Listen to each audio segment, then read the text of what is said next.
That wasn't a yes of joy. It wasn't a yes of agreement. That was a silent surrender. It's the yes you say when your soul is screaming no. It's the heavy, quiet stone you drop into the well of your own being. And after you say it, what do? You walk to the bathroom, close the door, and just stare at your own reflection in the mirror, trying to recognize the person looking back at you. You say yes to your partner when you're already exhausted. You say yes to your boss when your boundaries are already crumbling. You say yes to your friends when you desperately need to say no to save yourself. This isn't kindness. This isn't being easygoing. This is a slow, systematic self-erasure. It's death by 1,000 tiny surrenders. This behavior has a name. We call it the silent surrender. It's the automatic, often unconscious habit of abandoning your own needs to maintain a superficial peace or to fulfill an image of the good person.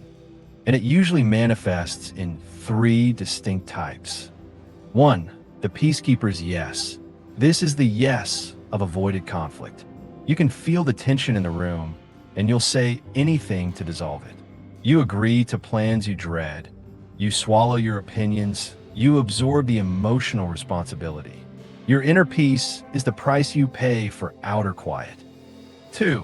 The Imposter's yes. This is the yes of proving your worth. You believe that if you say no, you'll be exposed as a fraud, as ungrateful, or as not being a team player. So you take on the extra project, you over-deliver, you burn out to meet a standard you think everyone else is effortlessly achieving. 3. The Martyr's yes. This is the heaviest yes. It's the yes of ingrained identity.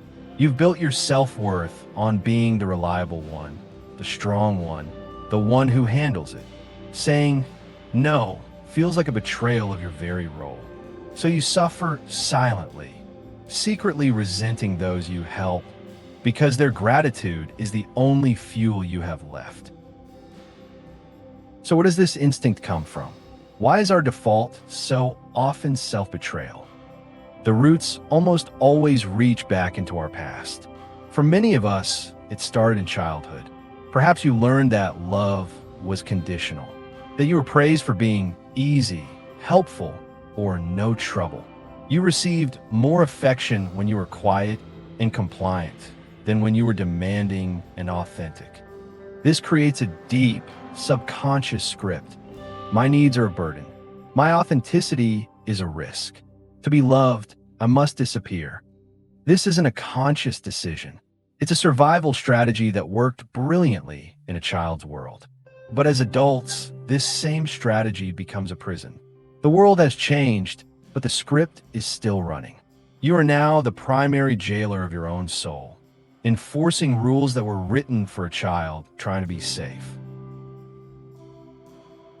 And the price of this surrender is astronomical. It's not just one bad day. It's a systemic erosion of your life. First, you lose your sense of self. When you consistently ignore your inner no, that voice gets quieter and quieter. You become disconnected from your own desires, your intuition, your passions.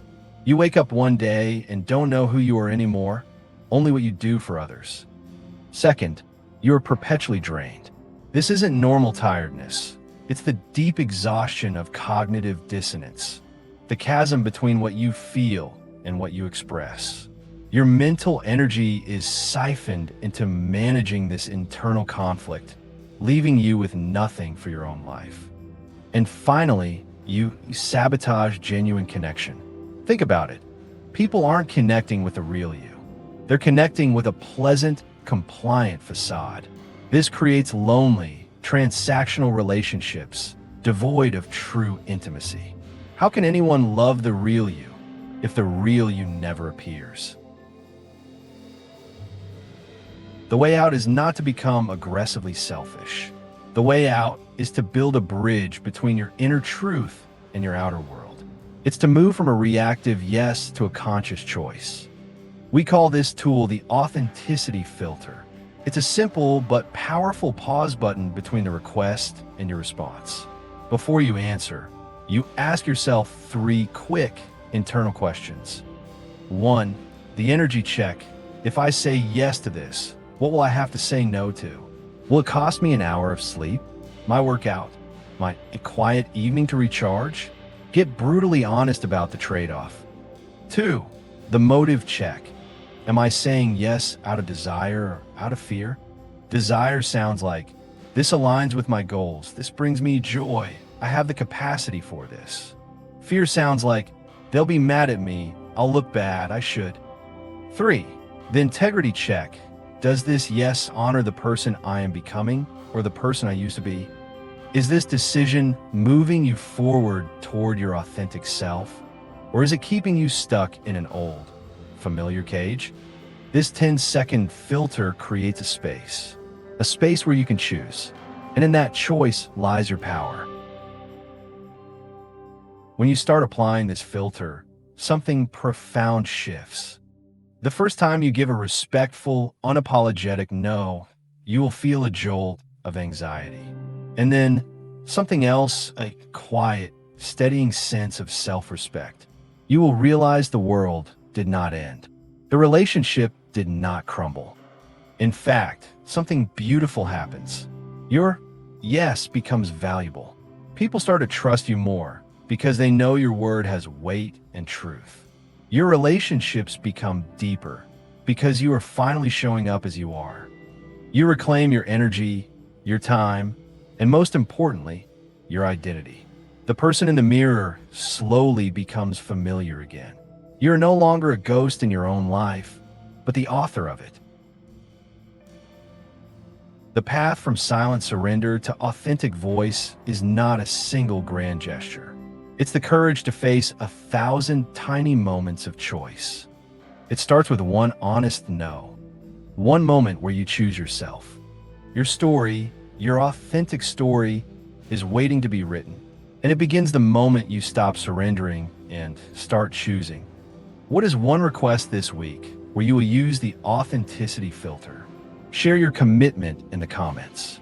Let's support each other in choosing courage over comfort.